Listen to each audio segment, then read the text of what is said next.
single chapter. We're here to stay, breaking down plays.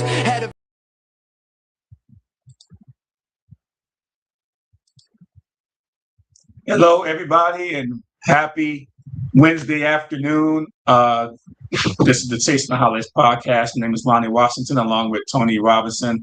I'm in Arizona, and he is in Texas. Tony, how's everything going? Pretty good. How's it going? Good. Yeah, man. Since our last podcast last week, we had a lot going on, with the Cleveland Cavaliers and the Knicks. And then of course, we found out how that series went. It's been a rough week if you're a Cavs fan, no doubt. Definitely for sure. And I know I get it. I get it. I understand it. I mean, you guys ran into a buzzsaw Knicks team. I don't think you guys are prepared for, and it was quite pretty embarrassing actually. If you're a fan, if the Knicks play, the Cavs players should be embarrassed, quite frankly, the way everything went down. I mean, there's no way you can be a competitor and think that is acceptable way to be in a conference finals, to get swept the way you did. You give up a 22-point lead, of course, in the first game, which that was the best thing you had going for you. The last 7.5 minutes of that ball game, you had a 22-point lead, and then all of a sudden the storm hits. Right, this Knicks blue wave or orange wave, whatever you want to call it, hit, and it was quite crazy. And I know, Tony, you were kind of like before all that, you were saying, I told you we were a bad matchup for the Knicks, and you started going into the little thing, and I said, yeah, man, I agree. I mean, who wouldn't have thought? If you turned that game off, you figured at 7.5 minutes left, they had like a 98% chance to win that game, that the Cavaliers did, and then next thing you know, you wake up in the morning, you see the headline, and it was bad. The fallout just kept on tidal waving like a tsunami from game one on until the last game of the series. And I know it was pretty bad, but Tony, we'll start off with this. And I know it's hard to talk about, but this is our business, buddy. This is what we do. And so we got to talk about it, whether it was good, bad, or ugly or whatever. But it was pretty ugly. But I'm not even quite sure how you're going to sum this up and talk about the failures of the Cavaliers. The Cavaliers' failure to win game one, one game against the Knicks. I'll give it to you at this point because, man, I got a lot to say about it. I mean, it's really nothing for me to say. I mean, I said that, they don't match up well against us, and the Knicks said, okay, we'll show you that. They pretty much came out and busted us in the mouth. I mean, we started off busting them in the mouth, right? We were about the 22 or whatever, like you said.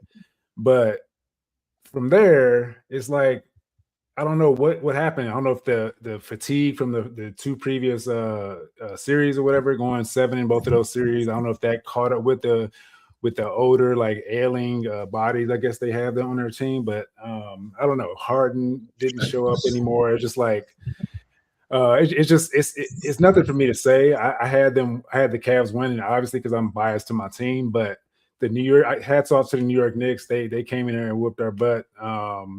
Put belt to butt or belt to ass, how you want to say it? Yeah, it was belt to ass. They legitimately put that belt to ass. So it's like I'm very disappointed because we, like I said during the season, like obviously the players we have are good in-season players and stuff like that. But when the playoffs hit, they can't. They made it past the second round for Donovan Mitchell, so that's a plus. That's what they keep saying. It's like making it past the second round is big for their franchise right now with Donovan Mitchell on it. But for me, I guess we can table the LeBron thing for the next time. Yeah, we got some stuff. But we need somebody that's a dog that's going to push.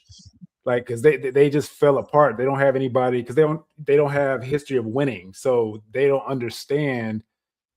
I mean, they're pro athletes. They're great players. Don't get me wrong, Donovan Mitchell, all those guys are great players. But it's just like when it comes to these kind of moments, they kind of disappear, and it's like it's so obvious. It was almost like they gave up.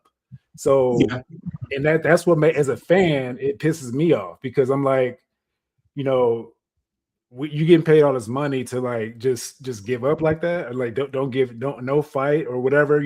Mitchell got his points, but it didn't, it showed that they all were disconnected or whatever. But anyway, there's a lot to say to that, but I'm gonna let you chime in so I can like piggyback off of what you got to say.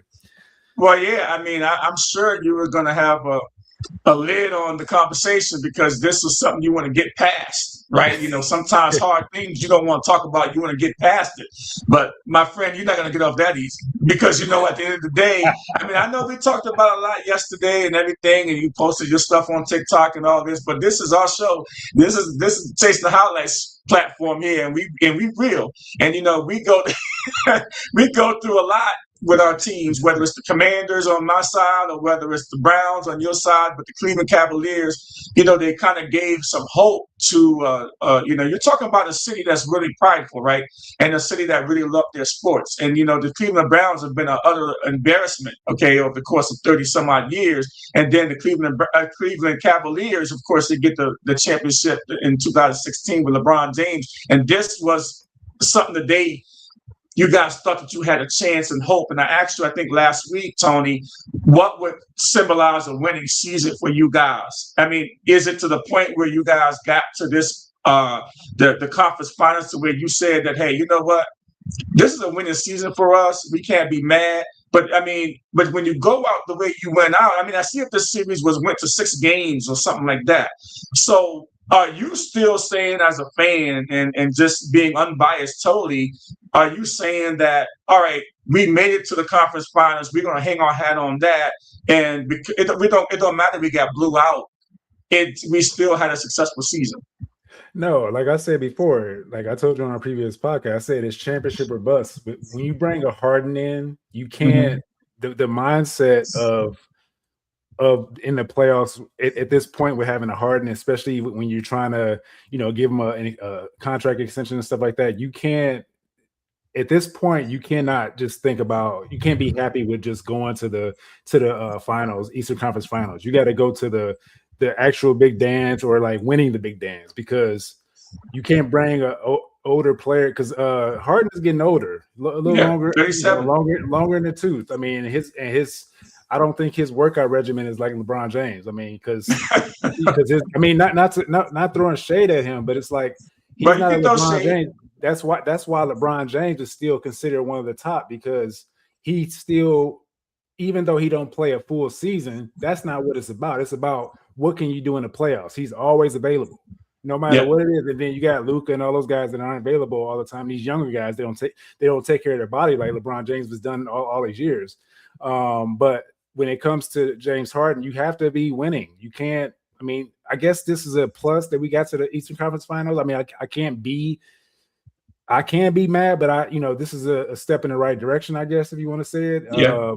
But I still wanted to see more because of it's the way they lost. That's what I wanted to see, more than just that. I want to at least get a gentleman's sweep, like we talked about yesterday, like you said yesterday. Get a gentleman's sweep or something. Like, don't just bow out like that, after being up 22 in the first, in the first game. So it's like, it's just disheartening for Cavs fans all over the world or wherever they are. So it's like it's just tough, man. Like, maybe the Guardians will help you guys out as a team in the city that can possibly do something this year. I'm not quite sure. I don't even know their record, but you got 3 teams over there. Somebody's got to do something. But we loyal no matter what. That's the bane of my existence. I'm still loyal since birth. I was a Cleveland fan all through and through. No matter what it was, we've been through all the ups and downs. I'm always gonna be a fan. So I can say whatever I want about, like, being pissed off or whatever, but we still gonna be Yeah, you start talking about James Harden here. I mean, everybody thought that he was kind of like the savior, that extra piece that y'all need in your backcourt, that little that energy. But he's had a history of, and in the playoffs, dying down, and like you kind of alluded to, whether he has a regimen or if he's tired, in shape, or whatever he needs to do. But Harden is a 17-year vet. He's been around a long time, and he should know how to take care of his body. And of course, he's getting up there in age, but just to give you a couple of figures here about James Harden in this series in the conference finals against the Knicks, he averaged 16 points a game, 4.8 rebounds, 3 assists per game, while shooting 38% from the field and only 17.9% from the three-point line. Now, you tell me a guy that's making the kind of money that James Harden is making and the kind of he has a player option for $42 million for next year, and then they're talking about even extending him beyond that, giving him a long range extension. From what I heard, was kind of already negotiated prior to him coming to the Cavaliers. That was negotiated ahead of time. Without seeing this guy even playing in the playoffs, because I'm sure if you guys would have saw this James Harden play in the playoffs, you guys wouldn't even be talking about extending him beyond 2027.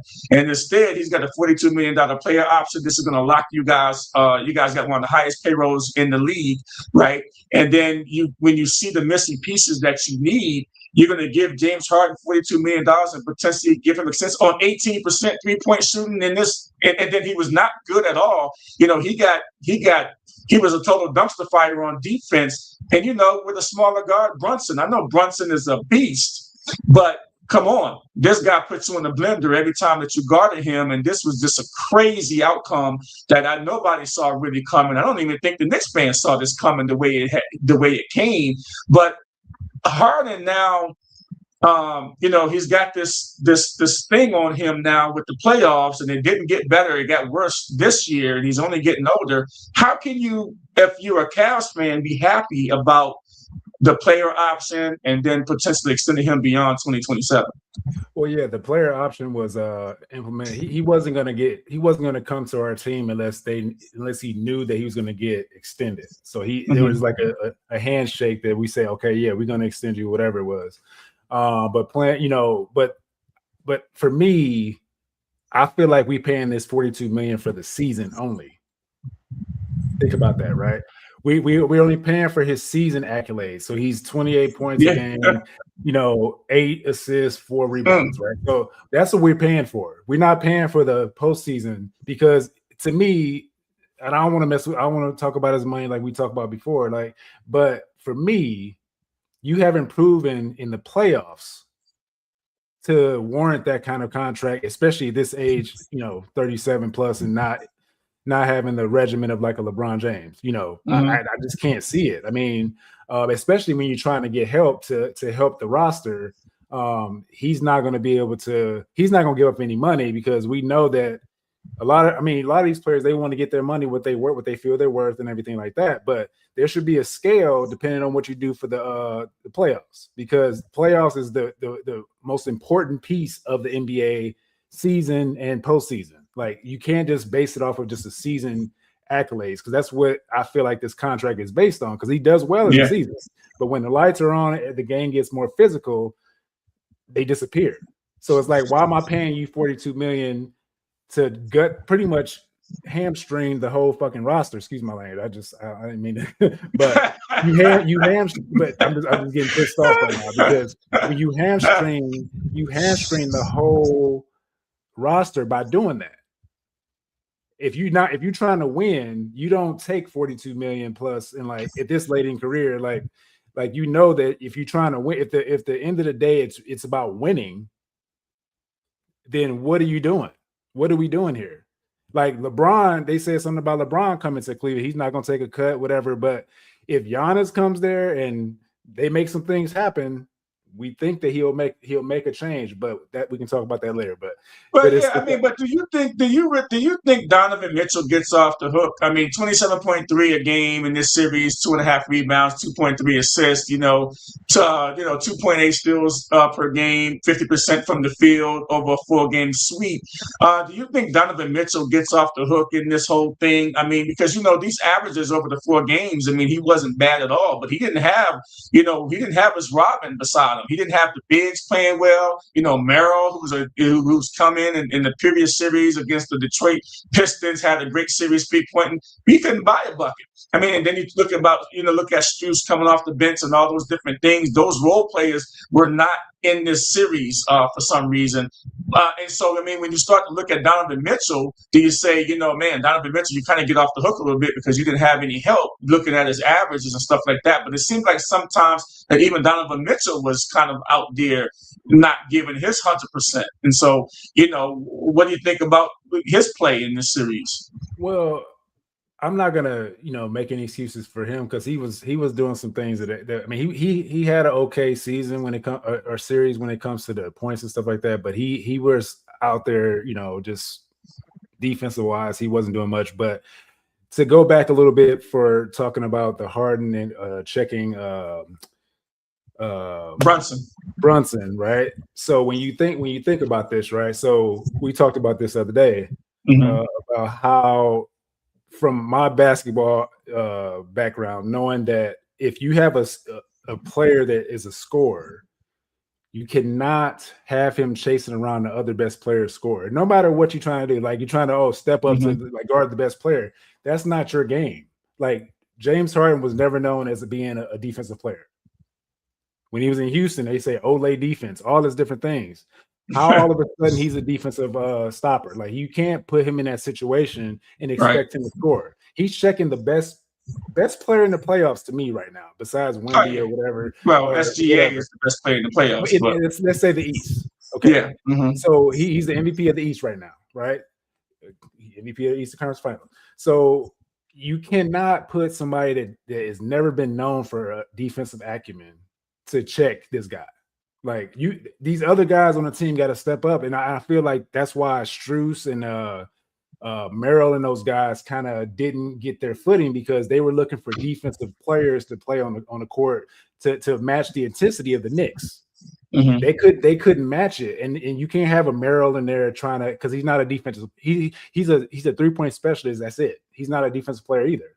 So they couldn't play him the way they needed to get the points. Because he's going to trade points for just sloppy defense.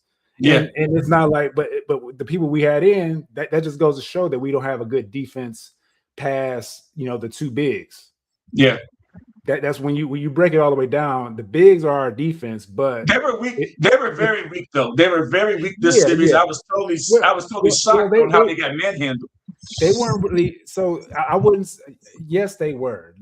You're right, but when you have to think about Karl-Anthony Towns going inside outside, you they're trying to take you away from the inside. They're trying to take the big out because he's trying to space the floor out because they know Cat can hit the three. So if the big is out of the paint, they're gonna drive to you. That's why Brunson's so easily getting to the rack because there's no shot blocker there. And they weren't running the two guards or two centers like they did in the first game. They stopped that for some reason. They did split them up sometime, but in previous series, they had both the bigs playing together, and it worked really good. So, but they just stopped doing it. But defensively, we got to get better, and we got to have somebody. I mean, I know LeBron isn't a defensive player that he was when he was younger, but having that presence there, or having a presence like him, like a Giannis or whatever we're going to get in the offseason, that's what we need. We need somebody that's going to come in, and I don't know if you said it. No, I heard it on NBA radio. We need somebody like the cat from Phoenix, or where is he at? Somebody like a junkyard dog that's gonna guard every single best player. It's not worried about scoring. Yeah, we need somebody that can just lock somebody down. So the guys that score don't have to do it. Well, Landry Shamet and Mikal Bridges, took over this series. I mean, we knew what Mikal Bridges was before, and he had a horrible April, and he took a lot of heat for being not being himself. But in this series, I mean, he pretty much showed on both sides of the ball, defensively and offensively. And then you had Landry Shamet coming off the bench, who basically he was a throwaway. I mean, he just somebody, a roster filler that came in for the Knicks. But I tell you what, those two right there to me are kind of like the MVP of that series because of just how they contributed. When you talk about Landry Shamet only missing like a couple of 3-pointers the whole series, I mean, he was just lights out. Everything he put up was just like fire. All right. And so when you have those type of players, which is a role players, I mean, Bridges is more than just a role player now. He's been there now for 2 or 3 years. And he's a really good player on defense. He's an Iron Man. He never misses a game and things of that nature. So you expected something from him, whether he was going to give you 15 points a game and play lockdown defense. But when he starts averaging 20 plus points a game, and then up course, Landry Shamet comes in and starts hitting these threes, it was lights out. You guys did not have an answer. And to be honest with you, Brunson only had really one real breakout game, and that's like the first game.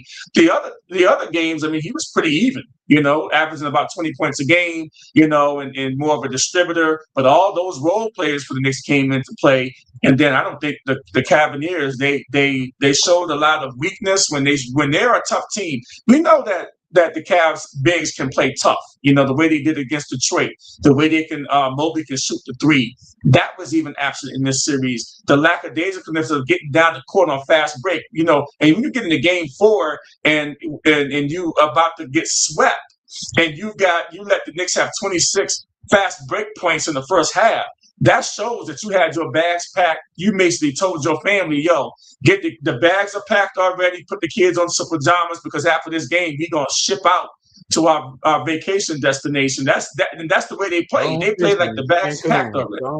Yeah, they were gone fishing before this game even started. But it showed 13 fast break points in the first quarter, 26 fast break points in the first half showed me right away. And then they lose by 37 points. So that's just no excuse. The Cavs need to be ashamed of themselves for that. And if I was a Cavs fan, I'd be very disappointed. But I don't know how we pay James Harden this kind of money based off of what we now know of this playoff performance that he had. And now the other thing I want to even bring up to you is now, I heard that Coach Atkinson is coming back next season, and just his denial of, talking about analytically, we should be winning the series and all the little things that he said throughout the series is not cool, right? You just got to be real with your players. Players, we got our tails kicked, right? And we need to do something different. I'm not quite sure that I'm excited about how he motivated the team throughout this whole process, because he kept on saying, he didn't even take, he didn't say, yo, it was my bad. In game 1, when that 22-point run with 7.5 minutes left, I had 4 timeouts, and I was going to lose 2 of them at the 3-minute mark, and I never called one timeout to stop this run. All right, I have to bring in the question now. Here's what he did on game 1 to ultimately end up losing this whole series for his team, because I think that after game 1, you guys didn't recover. But a lot of this is on the coach, and I don't think he's acknowledged the fact that I made a lot of mistakes, and he's talking about analytically and all this stuff like that. And you guys are going to bring this guy back next season? I'm not quite sure that I'm cool with that. I know I'm like, this is all like Sunday morning quarterback off the couch and stuff like that, or like, coaching off the couch. But Kenny Atkinson, that's what we doing. That's what they're gonna say. Shut up and like just watch or whatever. Whatever they're gonna say. But as a fan and like people that pay to go there to these games, I asked my wife. I was like, I wonder what these people are thinking about in the front row, paying $10,000 plus to see this blowout, right? So basically, what bothered me about Coach Kenny Atkinson is that, like we talked about with the James Harden thing, right? With him guarding Brunson, what are y'all thinking about when you got all these you got a few young guys that can actually step up to at least try to slow this guy down? Don't put your best shooters in front of a buzzsaw of a Brunson. Brunson is not the guy to be messed with. I don't know why the Dallas Mavericks let him go because they wanted Luka, and then now they don't have Luka, and I don't have Brunson. So it's like, I don't know what was the better move, but this guy Kenny Atkinson, I guess we just have to accept it and see what they do in the offseason to better the roster and what moves they make, because that's gonna be the telling factor, what moves they make in the offseason. Because if they make some BS moves, it's not going to work with this kind of coaching to me. But he coaches well in the season, and I don't know. He was very suspect in his decision making, and I don't know if he has anybody on his coaching staff that's going to tell him, like, dude, like, we need to get somebody else on Brunson, because Harden is not a defender, like you're saying. Like, what are you talking about? Because he was saying it like he was, was a good defender. I'm like, no, he's not. Like, everybody can see it. Like, you can't pull a wool over nobody's eyes. Like, what are you thinking? What are you looking at? So yeah, that's pretty much all I got to say about that. Well, yeah, I mean, another thing is that obviously he's not a good defender, and Coach Atkinson has to bear a lot of that weight of putting him in a position. And he even said so much of, yeah, we know, we basically know, and I'm paraphrasing, and Coach Atkinson said, we know that, this is probably not his strong suit. But what I have, the problem I had with Harden is that he never made Brunson work on the other end of the ball, right? He never made him work on the other end of the ball, because a certified scorer don't want to really play defense, and they didn't even expose Brunson on the defensive side. Harden shot so terrible in this series, and 18% from the 3-point line. He didn't even he could have put Brunson in the blender if he wanted to with his shooting, but he was out there shooting bricks and air balls and missing really bad on the 3-point shot. So, he didn't even help him in that category. For the conspiracy theorists, that's what makes us think the NBA is scripted, because the way he didn't go back at him, like, because that's what he's known for. He's known for getting his bucket, getting the and one, swiping through, doing all the extra things to get to the line, and he wasn't making free throws either. It's like, he wasn't good in the free throw line, like on purpose. It's like, what are y'all doing out here? Like, y'all not focused. It was a bad one. It was a bad one all the way around. I mean, and I'm about sick.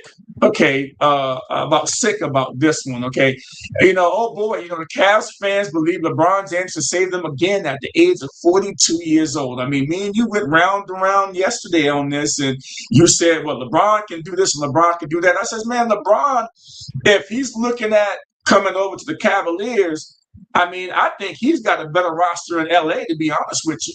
With a healthy Luka Doncic on his team, I think he's got a better over there. And plus, his tentacles reach out real far in that locker room, right? And so when you're talking about him being able to come over to the Cavs and then save y'all, and you got to remember, he's going into a house already that's dirty. So that house is already dirty. So now, how does he clean up that house in Cleveland if he was to go to the Cavaliers? In other words, he sits down with the Cleveland brass and says, okay, Cleveland, all right, first of all, I'm not taking a pay cut. All right, I ain't taking a pay cut. I'm LeBron James. You guys should be paying me $70 million a year. I want at least 50 million, right? And whatever you got to do to make this work, you make it work. But how do you ask a guy that's 42 years old, hey, come to Cleveland, come back here and save us again and get us another championship? How do you ask that of a LeBron James? Because I think the way this roster is currently constructed, even LeBron James in this next series would not have helped the Cleveland Cavaliers win. Maybe one game, maybe, but he's not winning the series against the Knicks based off of what we saw. And LeBron James ain't coming in with this current team the way it is. You can't add Giannis and LeBron. You'll be talking about just LeBron James moving over as a free agent with the same squad. He's not coming in there going and winning a championship with this squad. What say you, my friend? Because I know you have a lot to say about this. Oh, okay. All right. All right. Okay. So when it comes to LeBron and coming back to Cleveland, it's all nostalgic, obviously, because we living off 2016, previous years before that, all this stuff, right? But also we are seeing what he's doing at a 41-year-old, all these minutes on his legs, right? And he's been available constantly. He's been a constant this whole all the playoffs that he's played in, right? When you have a guy in Luka on the Lakers that you don't know what you're going to get. You don't know if he's going to play a whole season or not. He hasn't played a whole season since the one season that he played and they made it to the finals. That's the only season that he played the whole time that I can recall that's more relevant to winning and like, taking the franchise to the next level, right?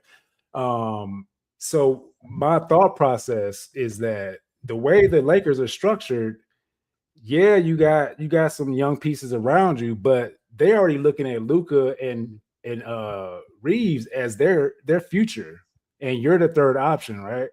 LeBron in the third option was a 27-point scorer in the third option.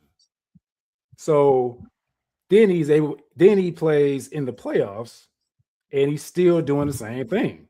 So you're saying that the current LeBron James that we know, that we've seen all this time, couldn't come into this, that he dominated the East before with teams that are better than the Knicks that I've seen, but coming onto this team that, man, with Harden, Mitchell, he's going to bring a different kind of winning energy to them. That's going to transfer.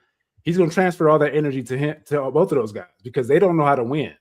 When you bring somebody that knows how to win, that's won before, it changes the entire scope of the whole organization.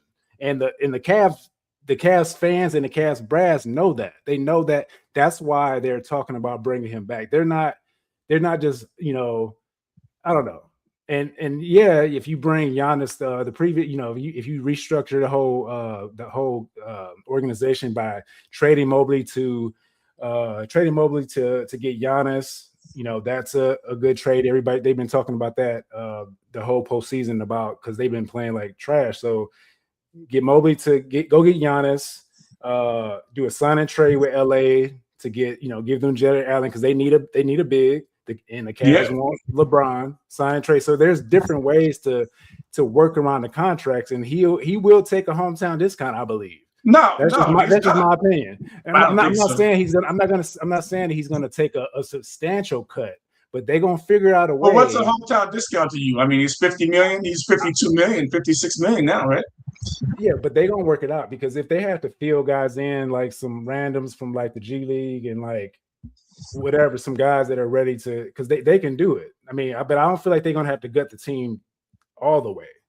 But I know that they're gonna make room. You're losing one of your bigs. Mobley's probably gone. But, the guy's only 25 years old, right? Mobley's like 24, 25. But that's what's gonna help us get Giannis. Like that, they're gonna use that leverage to get another better player. You think Giannis? You think LeBron James and Giannis is coming through the building to go to Cleveland? And the amount of money it's going to cost you guys to keep Harden, Mitchell, Giannis, and LeBron James. I mean, you're talking about you're talking about 4 guys now that you're paying mega dollars to. And Giannis, he's got I want to say he's 50 some odd million next year, and then the year after that he's 60 million. And so I don't really think the numbers math, unless you guys are going to go into into the luxury tax, which is it would be worth it if you win a championship. But I don't think that the culture, we talk a lot about chemistry and everything like that. I think bringing LeBron James in don't mess with the chemistry of the James Harden, because LeBron James is going to want more out of James Harden. He's going to want more, but he's going to want more out of James Harden than James or Harden can give. And I think that's going to butt heads right there.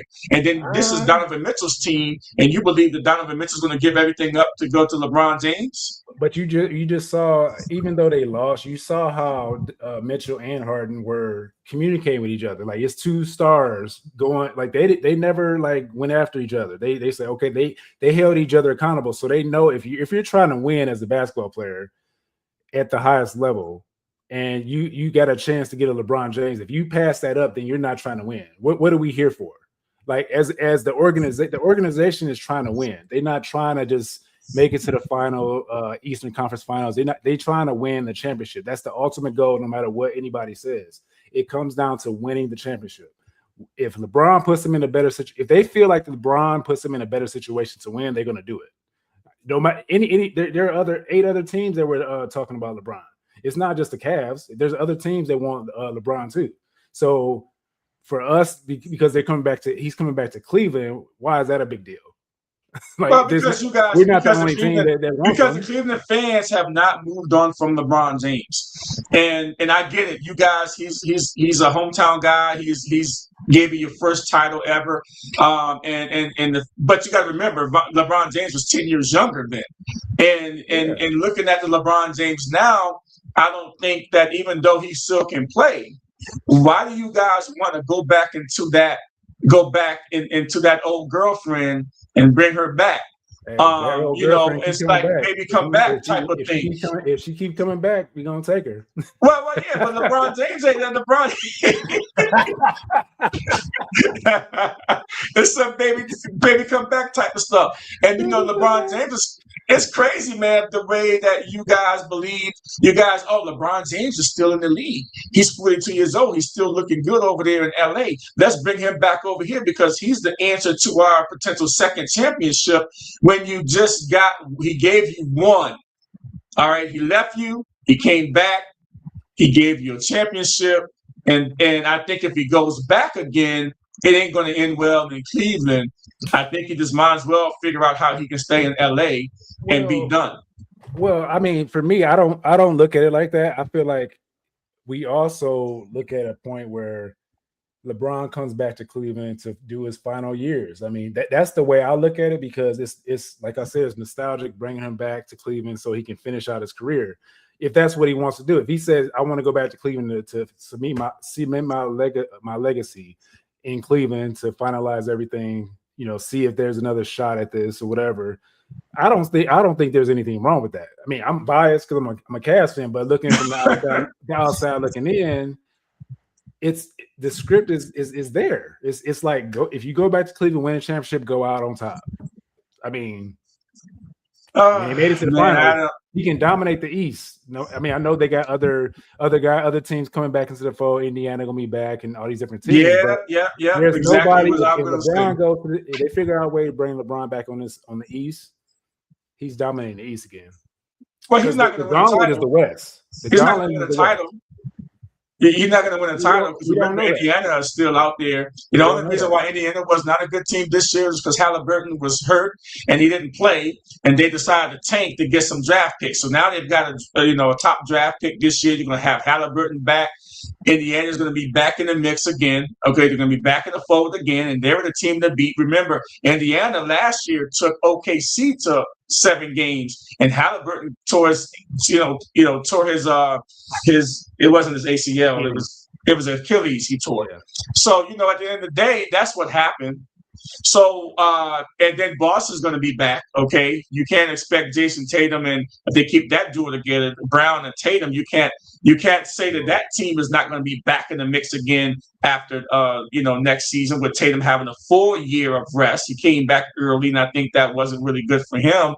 But I think that you guys are just have these hoop dreams again. In Cleveland, and I guess you guys are trying to hold on to something, some last piece of hope, and it's like LeBron James is, I'm not quite sure if he's the answer, but you know what, it is what it is. So if he's the answer and y'all believe he's the answer, there's nothing I can say. But you know what, we're going to take about a 30-second break. We'll be right back and we'll talk about the OKC and the Spurs series. We'll be back in a minute.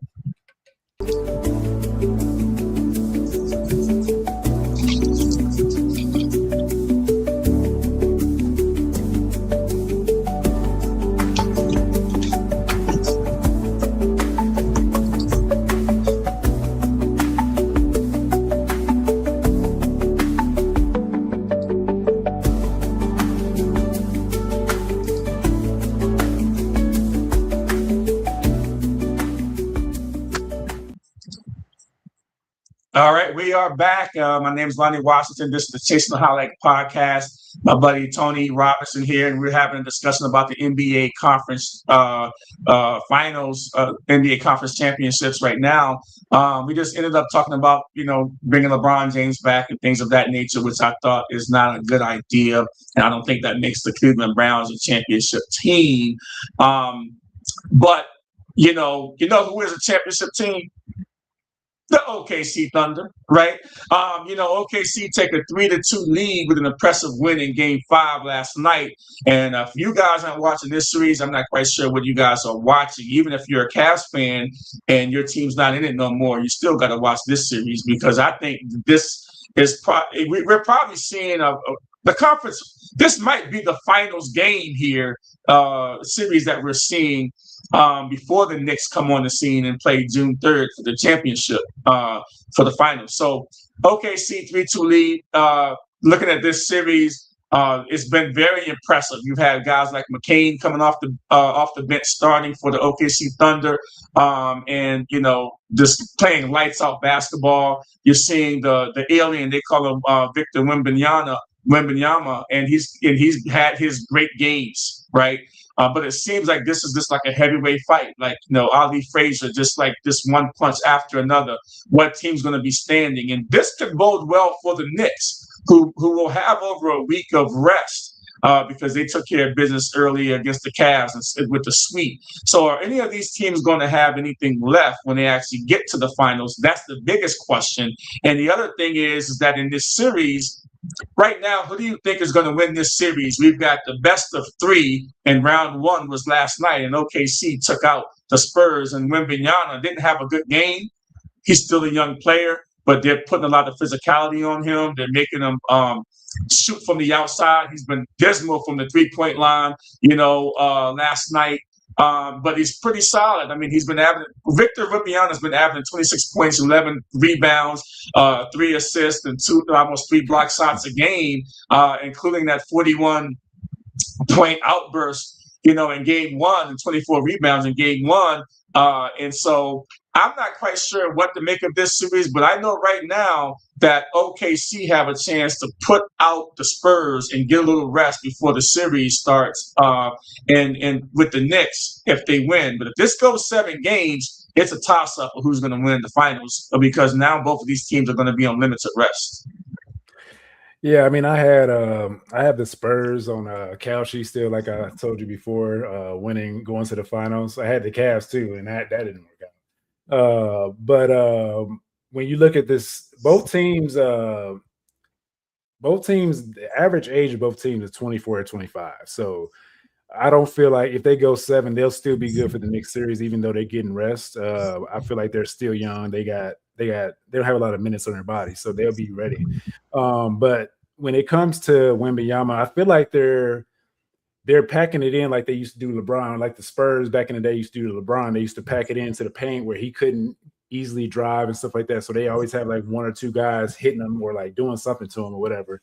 And it's just when you think about it like that, they're trying to force him to shoot more threes. That's why he went 0 for 5, right? He didn't make it because he's physically beat up, and he doesn't have maybe he doesn't have the legs right now because he's just getting beat up constantly on every single play.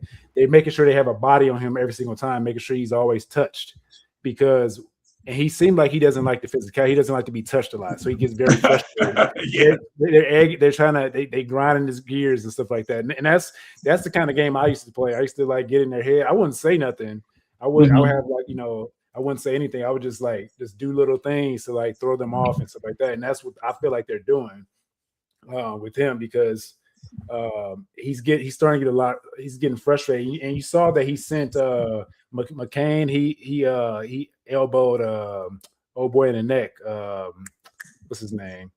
Wait, last night? Last night he elbowed one of the players, Harper, in the throat. Yeah, and he's Wembanyama whispered in Bismack Biyompo's ear. He was like, he hit him in the throat pretty much. And Bismack, they went out and before you mean after the game was determined and they came in the game and he was going out for the last time and he whispered something in there, and then the hard fouls and stuff came.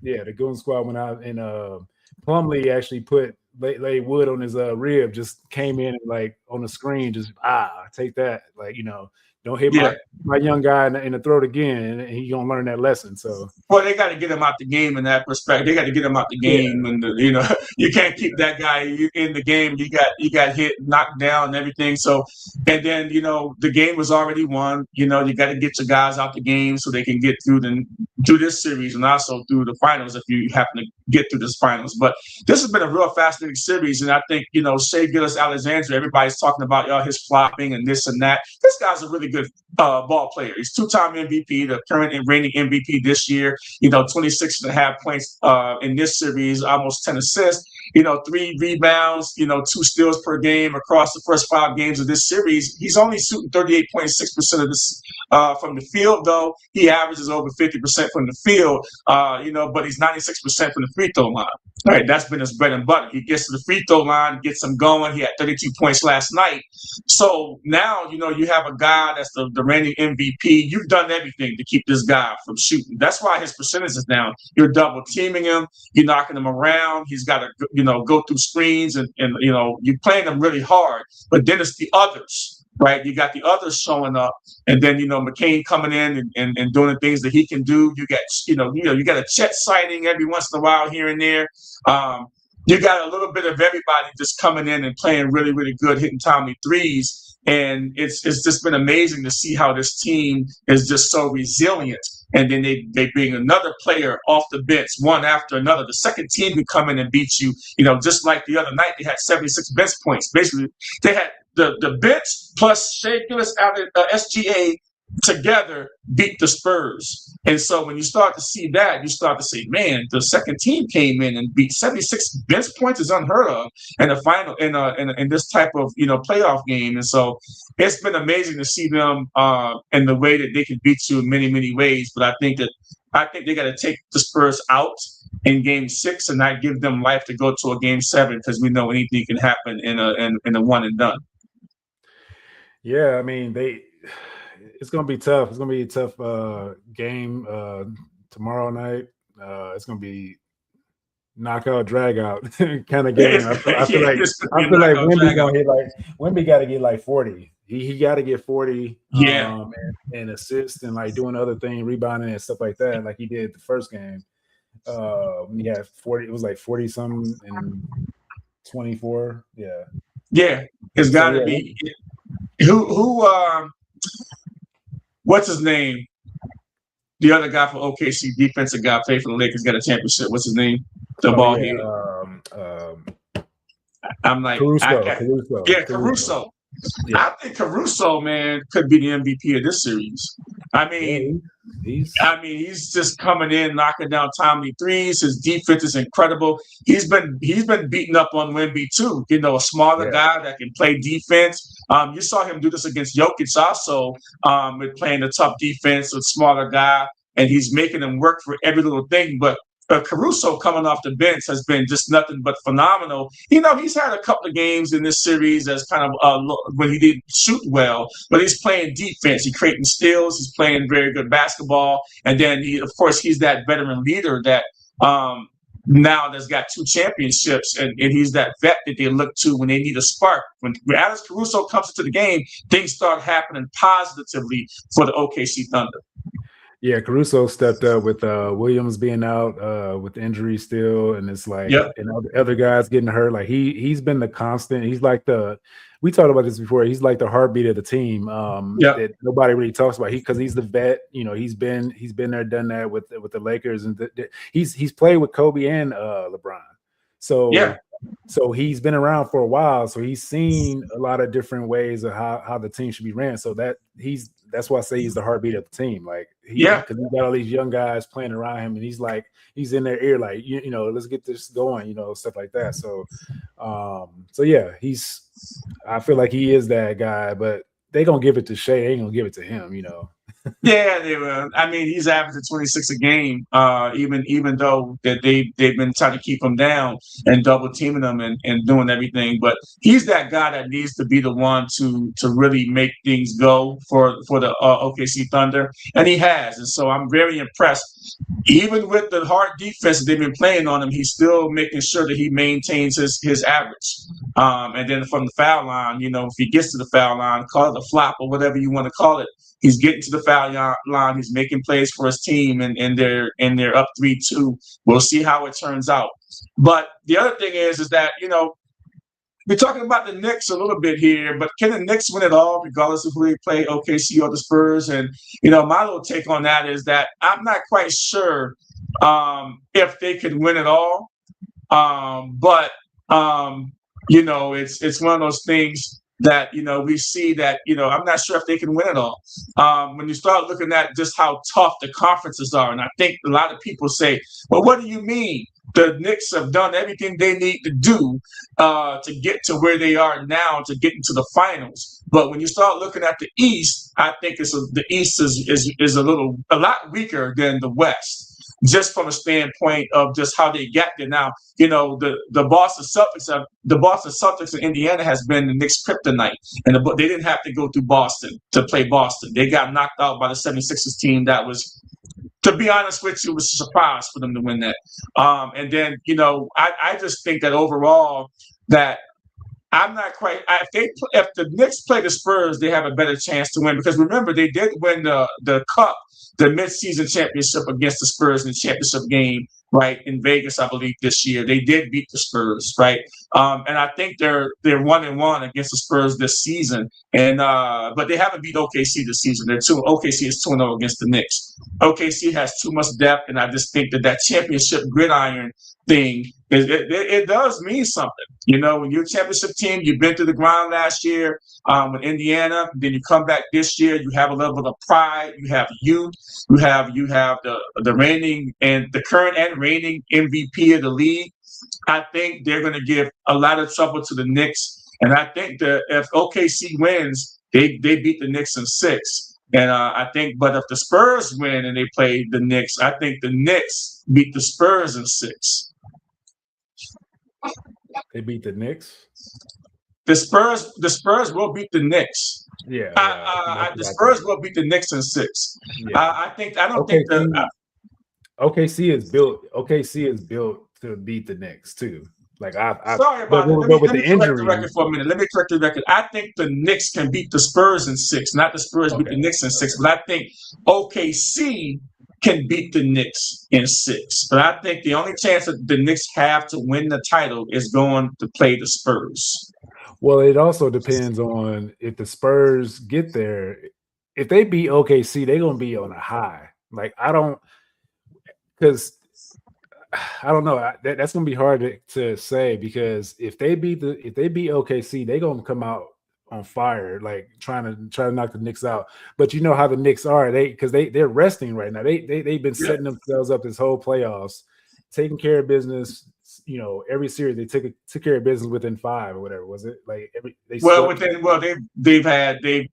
haven't lost a game in the whole month of May, so they got 2 sweeps. So 2 sweeps, yeah. So it's dealing with that. I don't know if they can get rusty ever, because they've been doing it this whole time, and just every series just coming in and ready and healed up and everything, whatever injuries they have and whatever, just rested. I don't know what kind of Knicks team you're gonna get against any of these 2 teams. I don't know, because these guys are still playing, but I don't know. Are you ready to make a prediction right now that who you believe that the Knicks can beat? Do you think the Knicks can beat either one of these 2 teams?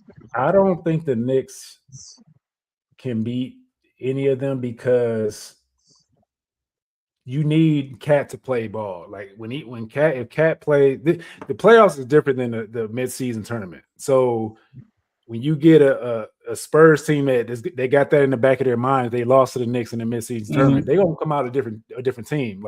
And these 2 teams play defense too. You're not gonna have no free open shots. You're not gonna have the free fast breaks and all this stuff going on. These teams play defense, and OKC is probably the number 1 defensive team in the whole NBA. Yeah, and Cat, everything hinges on what Karl Anthony Towns does. If he doesn't play well, they're done. Because even though Brunson's been doing his thing, he still needs that dominant big doing his thing inside, outside, rim protecting, and different things like that. I just don't. I don't know. That's a hard. I would say both of these teams would beat the Knicks. That's my prediction, but.